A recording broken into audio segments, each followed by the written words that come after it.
नमस्कार दोस्तों, panther academy में आप सभी लोगों का हार्दिक स्वागत है। उम्मीद है आप सारे लोग स्वस्थ होंगे, मस्त होंगे और अपनी सफलता के लिए निरंतर प्रयासरत होंगे।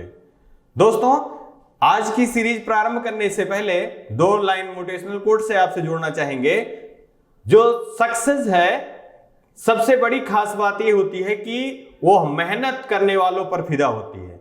जैसे आप बार बार जो व्यक्ति समाज के सफल हुए हैं उनसे आप ये जानना चाहते हैं कि आपकी सफलता का राज क्या है, तो सफलता का राज सिर्फ यही है कि उन्होंने बहुत हार्ड परिश्रम, मेहनत किया हुआ है और उसी का फल उनको मिला है। इसी नाते इस बात पर हमेशा ध्यान रखिए कि अगर आप परिश्रम करते हैं तो आपको उसका फल जरूर मिलेगा और आप जीवन में सफल होके ही रहेंगे।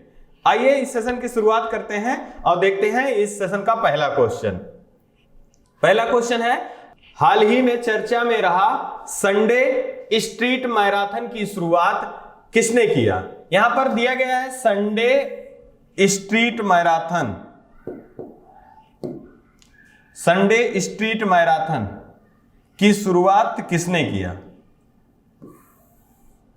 तो यहां पर विकल्प जो दिए गए हैं दोस्तों, पहला दिया गया है मुंबई, दूसरा दिया गया है उत्तर प्रदेश पुलिस, तीसरा दिया गया है मध्य प्रदेश पुलिस और चौथा दिया गया है राजस्थान पुलिस। तो ये जो आरंभ है संडे स्ट्रीट मैराथन की शुरुआत जो की गई है वो मुंबई पुलिस के द्वारा किया गया है। इसका उद्देश्य क्या है? संडे स्ट्रीट मैराथन पुलिस के द्वारा ये मैराथन प्रारंभ किया गया है सामान्य नागरिकों की समस्याओं को सुलझाने के लिए। जब अर्ली मॉर्निंग ये दौड़ पे जाते हैं, उस दौरान जो समस्याएं उनके सामने आती हैं नागरिकों के लिए, तो उनको सुविधा प्रदान करने के लिए मुंबई पुलिस ने संडे मैराथन स्ट्रीट का प्रारंभ किया है। आइए इसी संबंधित कुछ जानकारी और भी इकट्ठा कर लें। अगर हम बात करें पुलिस व्यवस्था या पुलिस व्यवस्था के जन्मदाता के रूप में कौन है, तो लॉर्ड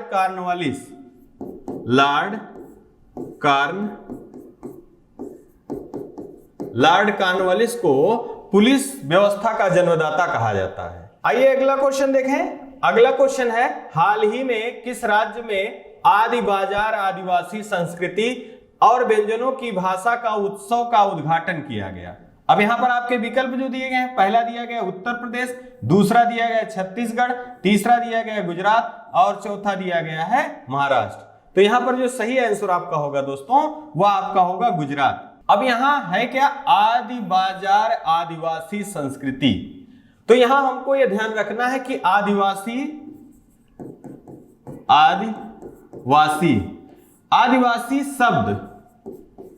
शब्द का प्रयोग सबसे पहले किसने किया था? तो आदिवासी शब्द का प्रयोग सबसे पहले ठक्कर बप्पा ने किया था और महात्मा गांधी जी ने इन्हें गिरिजन के रूप में संबोधित किया था।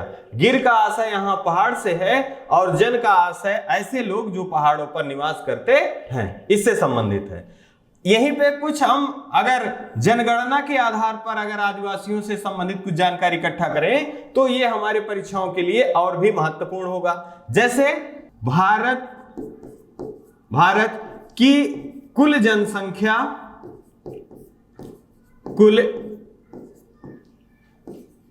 जनसंख्या में आदिवासी कितने प्रतिशत की हिस्सेदारी में है? तो 8.6% की हिस्सेदारी में आपके आदिवासी हैं। और अगर हम बात करें भारत में सबसे बड़ी आदिवासी जो समुदाय है वो कौन सा है, तो क्रमशः 3 हमको जानने चाहिए। पहला आपका भील है, दूसरा आपका गोंड है और तीसरा आपका संथाल। ये मुख्य 3 ऐसी जनजातियां हैं जो भारत में सर्वाधिक प्रतिशतता के रूप में पाई जाती हैं। साथ ही साथ यहां से जनजातियों से संबंधित कुछ महत्वपूर्ण प्रश्न पूछे भी गए हैं कि सबसे आर्द्र जनजाति कौन सी है? भारत की सबसे आद्य जनजाति कौन सी है? जनजाति कौन सी है? तो वो जारवा है, जारवा है। जारवा और सेंटिनलीज जनजाति जो अंडमान निकोबार द्वीप समूह पर पाए जाते हैं, अंडमान और निकोबार द्वीप समूह पर, निकोबार द्वीप समूह पर पाया जाता है। यही कुछ आदिवासियों से संबंधित जानकारी और भी आवश्यक है। जैसे दीपावली को शोक के रूप में कौन सी जनजाति मनाता है? तो थारू जनजाति। थारू जनजाति जो है दीपावली को शोक के रूप में मनाता है। जौनसारी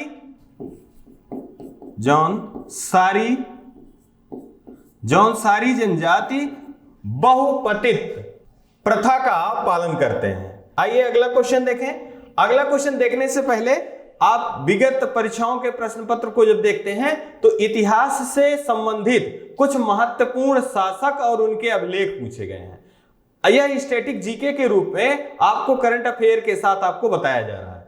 अब यहां पर हम लोग अभिलेख का नाम लिखा गया है और इनके इस समय के शासक कौन थे या यह अभिलेख किन शासक से संबंधित है, इसको हमको देखना है। जैसे आपका लिखा गया है हाथी गुफा अभिलेख, तो ये खारवेल शासक थे, खारवेल शासक, इनसे संबंधित है हाथी गुफा अभिलेख। जूनागढ़ अभिलेख ये रुद्रदामन शासक से संबंधित है। नासिक अभिलेख गौतमी से संबंधित है और प्रयाग स्तंभ अभिलेख जो है ये समुद्रगुप्त से संबंधित है। एहोल अभिलेख पुलकेशियन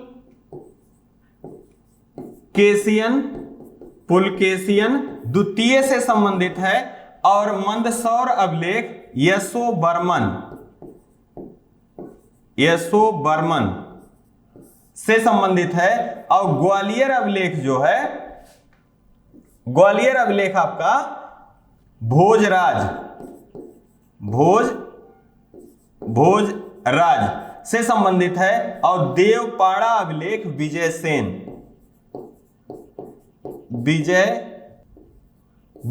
से संबंधित है। देवपाड़ा अभिलेख विजयसेन से संबंधित। एक बार पुनः रिकॉल कर लें। हाथी गुफा अभिलेख खारवेल से संबंधित है, जूनागढ़ अभिलेख रुद्रदामन से, नासिक अभिलेख गौतमी से और प्रयाग स्तंभ लेख समुद्रगुप्त से, यहोल अभिलेख पुलकेशिन द्वितीय से, मंदसौर अभिलेख यशोवर्मन से, ग्वालियर अभिलेख भोजराज से और देवपाड़ा अभिलेख विजयसेन से। आप जब प्रश्न पत्र के माध्यम से इन प्रश्नों को देखेंगे तो आपको इसके जो वेटेज है वो आपको समझ में आएगा कि ये कितने महत्वपूर्ण प्रश्न हैं। आइए अगला क्वेश्चन देखें। अगला क्वेश्चन आपका है, हाल ही में डीआरडीओ के द्वारा मध्यम दूरी की सतह से हवा में मार करने वाला मिसाइल के भारतीय सेना ने सफल परीक्षण किया, यह भारत और किस देश के द्वारा विकसित किया गया? यहां पूछा जा रहा है कि डीआरडीओ और किस देश के द्वारा भारतीय सेना में सफल परीक्षण किया गया जो मिसाइल है जो आपका सतह से हवा में मार करने में सक्षम है। तो आपके विकल्प जो दिए गए हैं, पहला दिया गया है अमेरिका, दूसरा दिया गया है रूस, तीसरा दिया गया है इजराइल और चौथा दिया गया है चीन। तो यहां पर आपका जो आंसर होगा यह होगा इजराइल। इजराइल की सहायता से डीआरडीओ ने सतह से हवा में मार करने वाली मिसाइल का सफल परीक्षण किया। अब यहां डीआरडीओ से संबंधित जानकारी, डीआरडीओ इसका फुल फॉर्म है defence research and development organisation. पुनः एक बार देख लें, defence research and development organisation जो है डीआरडीओ का फुल फॉर्म है। इसकी स्थापना कब हुई थी? तो 1958 ईस्वी में डीआरडीओ की स्थापना हुई थी। और इसका मुख्यालय कहां है? तो इसका मुख्यालय जो है आपका नई दिल्ली में है, नई दिल्ली में है। और इसके अध्यक्ष या इसके प्रमुख कौन है? तो डॉक्टर सतीश रेड्डी जी हैं, डॉक्टर सतीश रेड्डी जी हैं। अभी हाल ही में एक पद्धति और भी आपको याद होगा कि इजराइल में आयरन डोम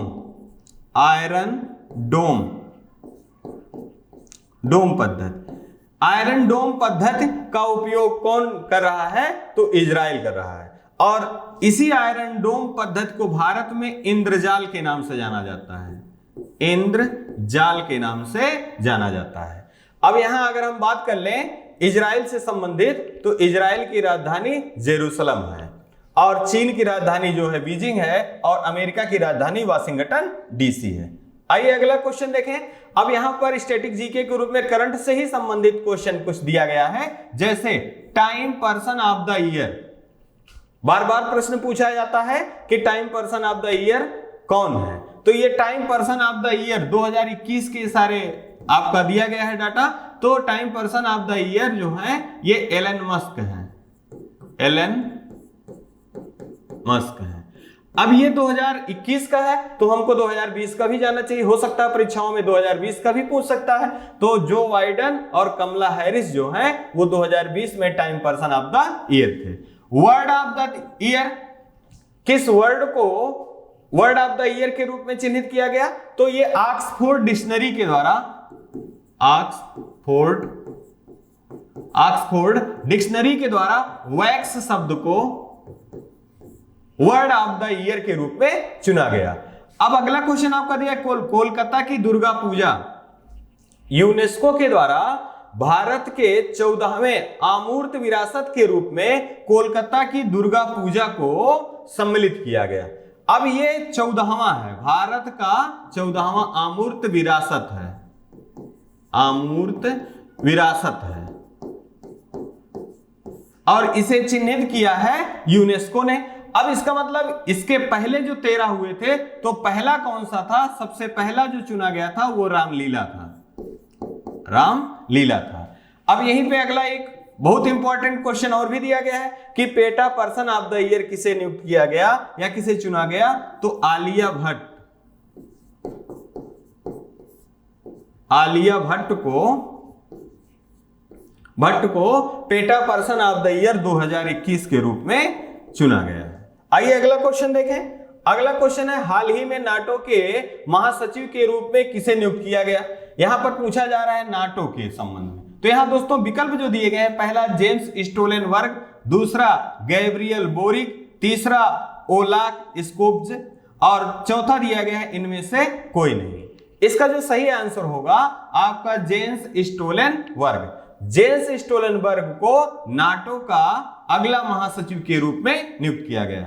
अब ये नाटो हाल ही में चर्चा में इसलिए है क्योंकि यूक्रेन जो है नाटो में सम्मिलित होने के लिए प्रयास कर रहा है और उसी को रोकने के लिए रूस अपनी जिद पे अड़ा हुआ है और इसी कारण लगभग अंदाजा यही लगाया जा रहा है कि लगभग इसी के कारण दोनों में विवाद का मुख्य जो विषय है नाटो में एंट्री से संबंधित है। तो यह जो संस्था है चर्चा में है, तो यहां से प्रश्न बनने की संभावना अत्यधिक है। तो सबसे पहले हम नाटो से संबंधित कुछ जानकारी देखें, तो इसका जो फुल फॉर्म होता है उत्तरी अटलांटिक संधि समझौता।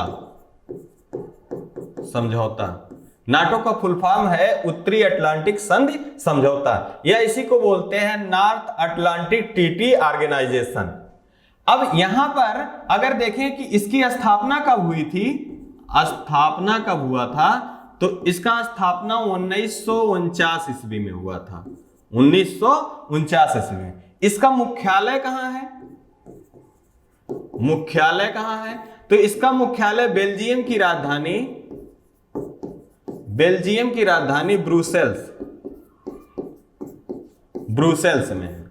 अब यहां से एक क्वेश्चन और भी बन जाता है कि जब यह स्थापना हुआ था तो लगभग कितने सदस्यों के द्वारा यह स्थापित हुआ था, तो उस समय 12 सदस्य देशों के साथ यह इसकी नाटो की स्थापना हुई थी।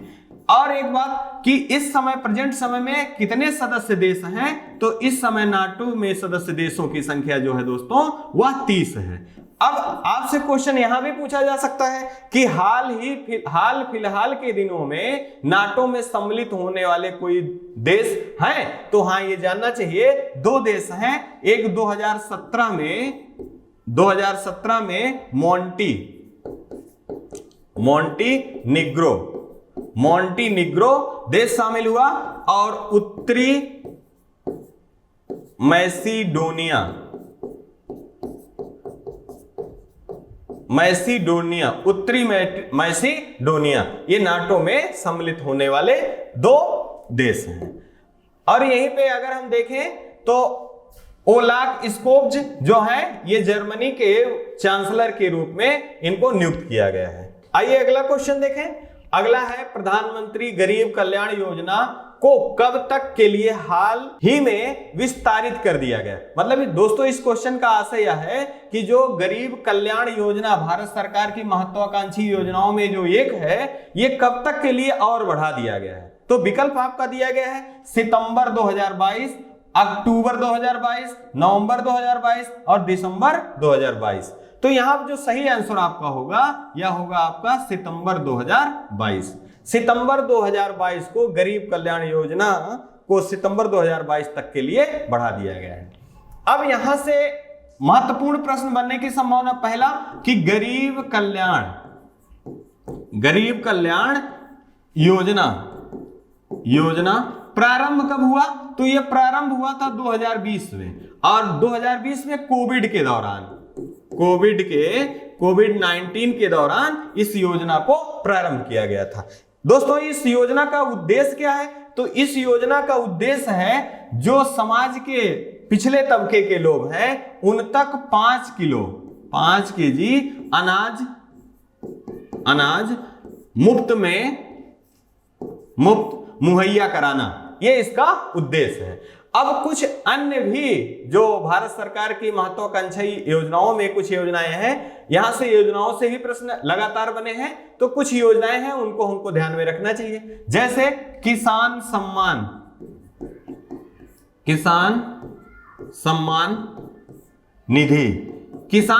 निधि जो कि कहां से प्रारंभ किया गया था, गोरखपुर से। इसमें किसानों को 2000 के 3 किस्त प्रति वर्ष किसान को 6000 रुपए अपनी फसल की उचित व्यवस्था के लिए प्रदान किया जाता है, किसान सम्मान निधि। ऐसे ही सौभाग्य योजना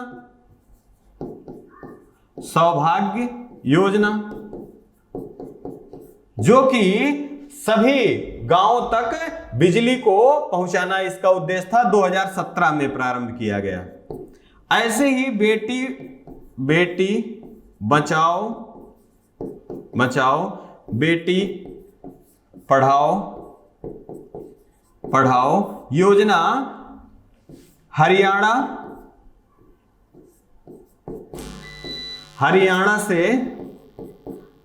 से प्रारंभ किया गया। साथ ही साथ अगर देखें आयुष्मान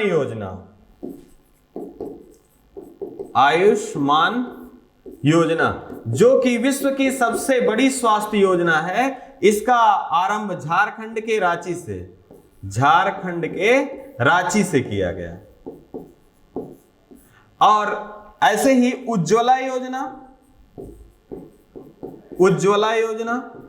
का प्रारंभ बलिया से किया गया। और अगर आपसे क्वेश्चन पूछ ले दोस्तों, उज्ज्वला 2.0 का शुभारंभ कहां से किया गया, तो उसका शुभारंभ दोस्तों यूपी के महोबा से किया गया। मतलब क्वेश्चन में आपको यह ध्यान रखना है कि उज्ज्वला योजना पूछा जा रहा है या उज्ज्वला 2.0 योजना। अगर क्वेश्चन में उज्ज्वला योजना पूछा जा रहा है तो उसका शुरुआत बलिया से हुआ, अगर 2.0 की बात हो रही है उज्ज्वला में तो उसका शुभारंभ महोबा से हुआ। आइए अगला क्वेश्चन हम लोग देखें।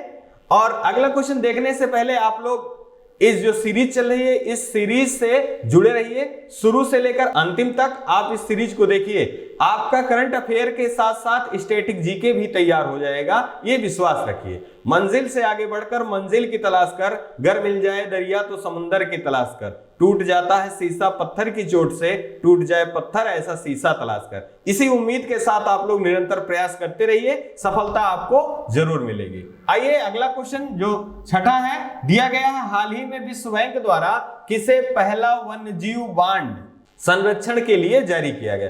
तो यहां पर आपके जो विकल्प दिए गए, पहला दिया गया है टाइगर, दूसरा दिया गया ब्लैक राइनो, तीसरा दिया गया है डॉल्फिन और चौथा दिया गया है एशियाई शेर। तो यहां पर आपको जो सही आंसर आपका होगा यह होगा black rhino. Black rhino, black rhino के संरक्षण के लिए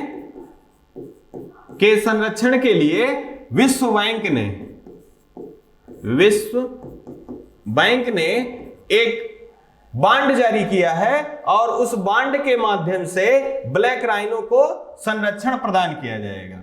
अब यहां पर डॉल्फिन दिया गया है अगले क्वेश्चन में, तो आप ये भी जानिए कि अभी हाल ही में IUCN के द्वारा 5 अक्टूबर को राष्ट्रीय डॉल्फिन दिवस के रूप में मनाए जाने की अनुशंसा की गई है। साथ ही साथ भारत के जलीय जीवों में डॉल्फिन आप जानते हैं के रूप में है, और टाइगर जो है आप जानते हैं कि भारत में सर्वाधिक टाइगर जो है मध्य प्रदेश में है। आइए अगला क्वेश्चन देखें। अगला क्वेश्चन देखने से पहले यहां पर कुछ महत्वपूर्ण इंडेक्स दिए गए हैं जो कि परीक्षाओं में बार बार पूछा गया है। आप विगत वर्षों का प्रश्न पत्र उठा के देखेंगे तो इंडेक्स से क्वेश्चन मिल जाएंगे आपको। तो हम धीरे धीरे करके बहुत सारे इंडेक्सों का ऐसे क्रम वाइज अध्ययन कर लेंगे और बार बार इसका रिकॉल करेंगे और हमारे ऊपर परीक्षा का बर्डन भी नहीं होगा। तो आइए हम देखें। सबसे पहला आपका दिया है विश्व खुशहाली सूचकांक। विश्व खुशहाली सूचकांक में भारत का स्थान क्या है? ये 2021 के सारे आंकड़े हैं। अब 2021 में विश्व खुशहाली सूचकांक में भारत 136वें स्थान पे है। अगर बौद्धिक संपदा सूचकांक में देखें तो भारत का स्थान 43वां है। अगर जलवायु परिवर्तन प्रदर्शन सूचकांक में देखें तो भारत का स्थान 10वां है। वैश्विक भुखमरी सूचकांक देखें तो भारत का स्थान 101वां है। अगर वैश्विक खाद्य सुरक्षा सूचकांक देखें तो भारत का स्थान 71वां है। और अगर विश्व प्रतिभा सूचकांक देखें तो भारत का स्थान 56वां है। अगर वैश्विक रिश्वत जोखिम सूचकांक देखें तो भारत का स्थान यहां पर 82वां है। विश्व आर्थिक स्वतंत्रता सूचकांक देखें तो भारत का स्थान 121वां है और वैश्विक शांति सूचकांक में भारत का स्थान 135वां है। आपके ग्लोबल जेंडर गैप में भारत का स्थान 140वां है और मानव विकास सूचकांक में भारत का स्थान 131वां है और जलवायु जोखिम सूचकांक में भारत का स्थान 7वां है। एक बार पुनः हम लोग रिकॉल कर ले। विश्व खुशहाली इंडेक्स में भारत का स्थान 136, बौद्धिक संपदा सूचकांक में 43, जलवायु परिवर्तन सूचकांक में 10 और वैश्विक भुखमरी सूचकांक में 101, वैश्विक खाद्य सुरक्षा सूचकांक में 71, विश्व प्रतिभा सूचकांक में 56, वैश्विक रिश्वत जोखिम सूचकांक में 82, विश्व आर्थिक स्वतंत्रता सूचकांक में 121 और वैश्विक शांति सूचकांक में भारत का स्थान 135, ग्लोबल जेंडर गैप इंडेक्स जो है उसमें भारत का स्थान 140वां, मानव विकास सूचकांक में भारत का स्थान 131वां, जलवायु जोखिम सूचकांक में भारत का स्थान 7वां है। आइए अगला क्वेश्चन देखें। अगला क्वेश्चन है हाल ही में अर्थ आवर 2022 कब मनाया गया? यहां पर अर्थ आवर के बारे में बात किया जा रहा है, कब मनाया गया। तो यहां देखें विकल्प आपका दिया गया दोस्तों, पहला 21 मार्च, दूसरा 22 मार्च, तीसरा 25 मार्च और चौथा दिया गया है 26 मार्च। तो इसका जो सही आंसर आपका होगा यह होगा 26 मार्च। 26 मार्च को अर्थ आवर मनाया गया। अब इस अर्थ आवर का आशय क्या है?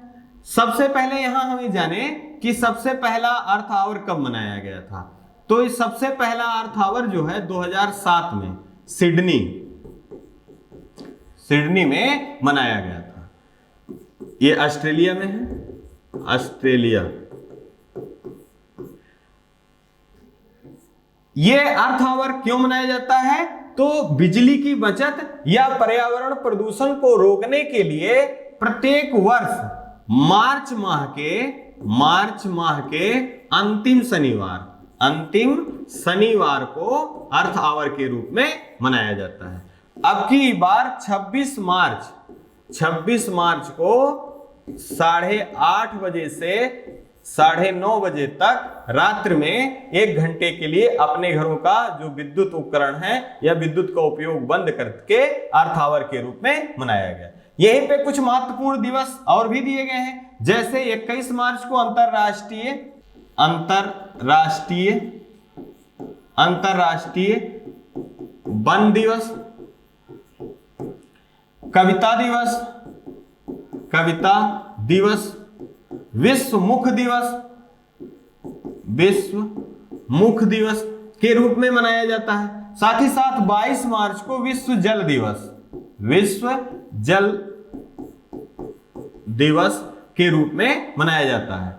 और 25 मार्च को दास्ता का दिवस, दास्ता से मुक्ति के दिवस के रूप में 25 मार्च को मनाया जाता है। अब यहां 22 मार्च से कंफ्यूजन आपको परीक्षाओं में होता है, क्योंकि हमारे पास मुख्यतः रूप में 22 से संबंधित 3 आंकड़े हैं। तो यहीं पर हम तीनों को देख लें। तो जैसे 22 मार्च को हमने जाना कि 22 मार्च को विश्व जल दिवस मनाया जाता है, विश्व जल दिवस। तो 22 अप्रैल को क्या मनाया जाता है? 22 अप्रैल तो पृथ्वी दिवस, पृथ्वी दिवस के रूप में 22 अप्रैल को मनाया जाता है। जबकि 22 मई की अगर हम बात कर लें तो जैव विविधता दिवस, जैव विविधता दिवस के रूप में 22 मई को मनाया जाता है। आइए दोस्तों अगला क्वेश्चन देखें। अगला क्वेश्चन है, हाल ही में कर्नाटक के मुख्यमंत्री वासवराज बोम्मई ने कितने क्षेत्रीय स्थानों में चित्रकला दीर्घाओं की स्थापना की? मतलब यहां कर्नाटक के मुख्यमंत्री जो वासवराज बोम्मई है, इन्होंने चित्रकला की कितने दीर्घाओं का उद्घाटन किया, इसके बारे में पूछा जा रहा है। तो यहां पर पहला दिया गया है 10, दूसरा दिया गया 15, तीसरा दिया गया 6 और चौथा दिया गया है 8। तो यहां पर जो सही आंसर होगा विकल्प नंबर सी होगा 6। तो यहां हम कर्नाटक के बारे में देखें, कर्नाटक के बारे में देखें तो हमको यह पता चला कर्नाटक के मुख्यमंत्री कौन है? वासवराज बोम्मई हैं। अब यहां हम राज्यपाल के बारे में जान लें। राज्यपाल, तो राज्यपाल यहां के थावर चंद गहलोत जी हैं, जो कि पहले क्या थे? पहले सामाजिक और न्याय अधिकारिता मंत्री थे थावरचंद गहलोत जी। अब यहीं पर कर्नाटक से संबंधित कुछ महत्वपूर्ण जानकारियां हैं जो परीक्षाओं की दृष्टिकोण से महत्वपूर्ण है। अब यहां पर अगर हम देखें कर्नाटक में, तो कर्नाटक में कोलार की खान, कोलार की खान जो कि सोने की खान है, ये कर्नाटक में स्थित है। साथ ही साथ धारवाड़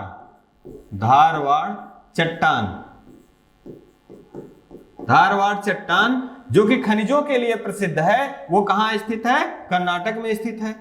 साथ ही साथ अगर इतिहास से देखें तो विजयनगर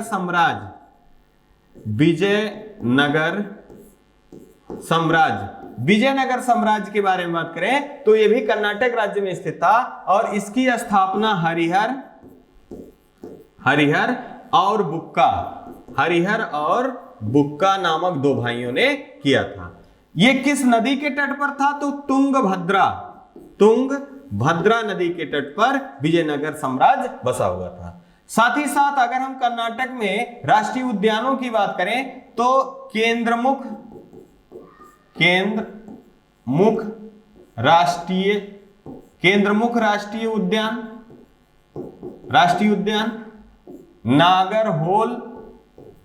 नागरहोल राष्ट्रीय उद्यान,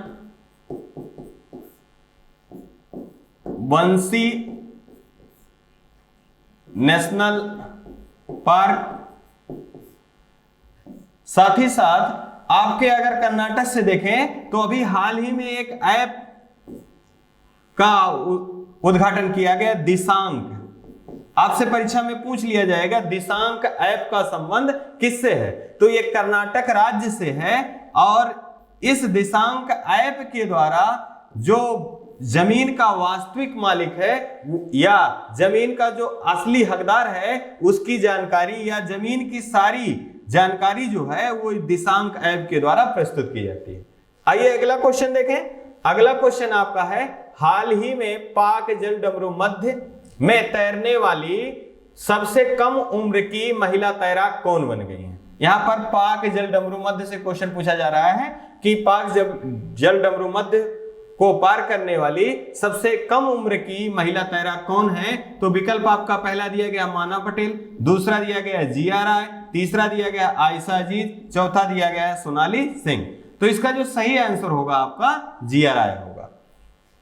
अब यही पाक जल डमरू मध्य के बारे में हम जाने तो पाक जल डमरू मध्य ये भारत और श्रीलंका के मध्य, भारत और श्रीलंका के मध्य, और ये बंगाल की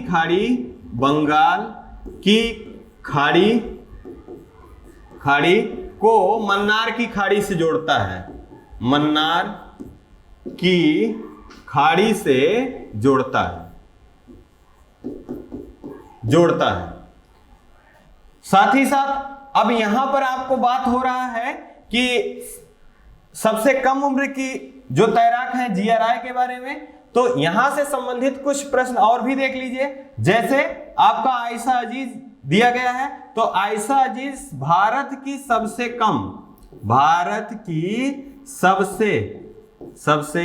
कम उम्र की पायलट हैं। सोनाली सिंह को हाल ही में लेखा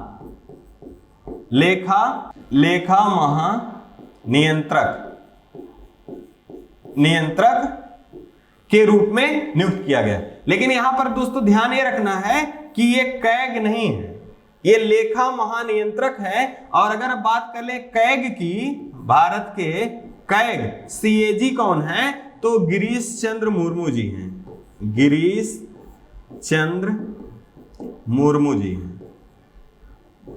मुर्मू जी हैं। और ये किस क्रम के हैं, ये 14वें क्रम के हैं।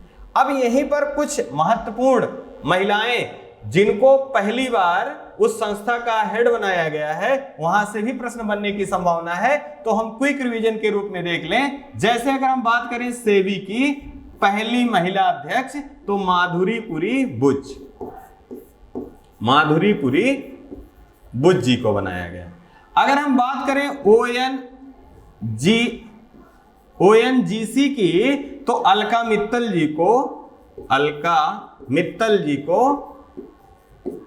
को अध्यक्ष बनाया गया है। अगर हम बात कर लें यहीं पर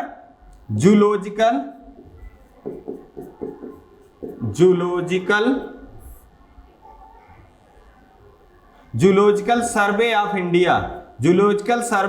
इंडिया की पहली महिला अध्यक्ष के रूप में, तो धृति बनर्जी जी को नियुक्त किया गया है। और हाल ही में अभी 17वां मिस यूनिवर्स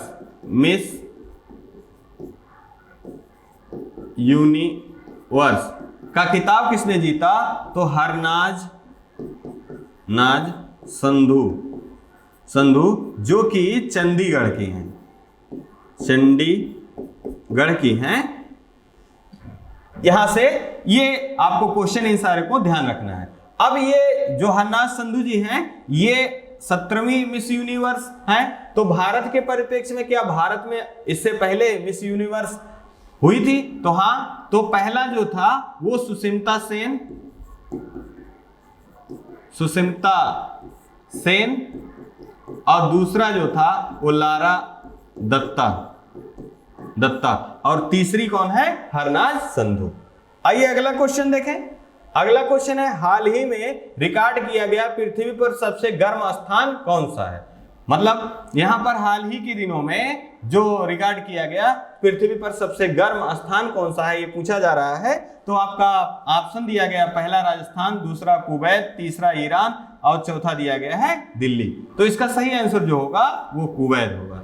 हाल ही में रिकॉर्ड किया गया तो विश्व का सबसे गर्म स्थल के रूप में कुवैत सबसे गर्म स्थल पाया गया। अगर हम भारत के परिप्रेक्ष्य में देखें दोस्तों, भारत के परिप्रेक्ष्य में, तो चूरू जो कि राजस्थान का जगह है, ये भारत में सबसे गर्म स्थल के रूप में चिन्हित किया गया। इस प्रश्न के साथ जो 10 क्वेश्चन का सीरीज था, साथ ही साथ जो स्टैटिक जीके का सीरीज था, उस सीरीज के साथ ये सेशन आज का आपका यही आज समाप्त होता है। इससे पहले लाखों ठोकरों के बाद भी संभलता रहूंगा, गिरकर फिर से उठूंगा और चलता रहूंगा। मतलब असफलताएं ही सफलता का दरवाजा खोलती हैं। इन्हीं शब्दों के साथ हम अपनी वाणी को विराम देंगे। आप अपना और अपने परिवार का खूब सारा ध्यान रखिए और स्वस्थ रहिए। जय हिंद, जय भारत।